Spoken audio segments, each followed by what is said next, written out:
Magandang araw, bagong Pilipinas. Narito ang Police News Express sa oras na ito. Binigyang linaw ni Police Colonel Dean Fajardo ang tungkol umano sa open letter ng kapulisan sa nakadeploy sa KOJC compound sa Davao City. Aniya na bago dineploy ang mga kapulisan ay nagkaroon muna ng orientasyon, partikular na sa mga galing sa Calabarzon at kinausap ng maayos ang mga kapulisan sa pamamagitan din ng pagpapadala ng sapat na kagamitan para sa naturang deployment. Dagdag pa ni Police Colonel Fajardo na bumisita rin si Chief PNP Police General Romel Francisco Marbil sa KOJC compound para iparamdam ang suporta sa ating kapulisan at pataasin ang kanilang moral. Samantala, sinisiguro ng PNP na hindi pinapabayaan ng ating mga kapulisan na nakadeploy sa KOJC, lalong-lalo na sa kanilang pangangailangan.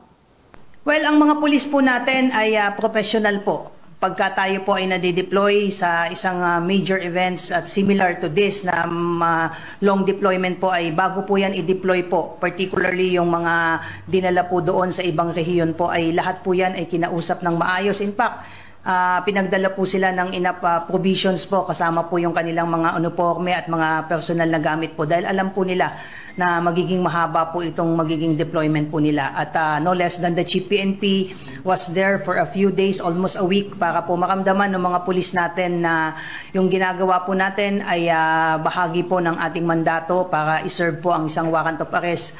Ito ay isang court order at wala po tayong hangarin dito na pabayaan yung ating mga pulis. In fact, yung ating pong director po, no less than the director po ng Directorate for Controllership ay hanggang ngayon andoon po. Mula mahigit 1 linggo na po siya doon, 2 linggo. To make sure po na lahat po ng pangangailangan po ng mga pulis po natin in terms of pagkain, yung mga tulugan po nila, and even yung mga portalets po were provided by the PNP po. So, yung may mga lumalabas po dyan na mga di umano ay sulat ng isang pulis, may mga nagrereklamo, we have some reservation doon sa mga lumalabas po na yan at napakarami na pong lumalabas na misinformation at fake news po, so wag po tayong magpapadala po doon. What we can say is, alam po ng mga pulis natin, sabi ko nga, professional ang mga pulis natin, hindi po yan na alam po nila na ang sinusunod po natin at ginagawa po natin ay within the bounds of law po. At para sa iba pang napapanahong balitang pampulisya, laging tumutok sa Police News Network. Alagad ng batas, tagataguyod ng balitang pulis. Ako po si Police Lieutenant Precious Lee, nagbabalita para sa Police News Express.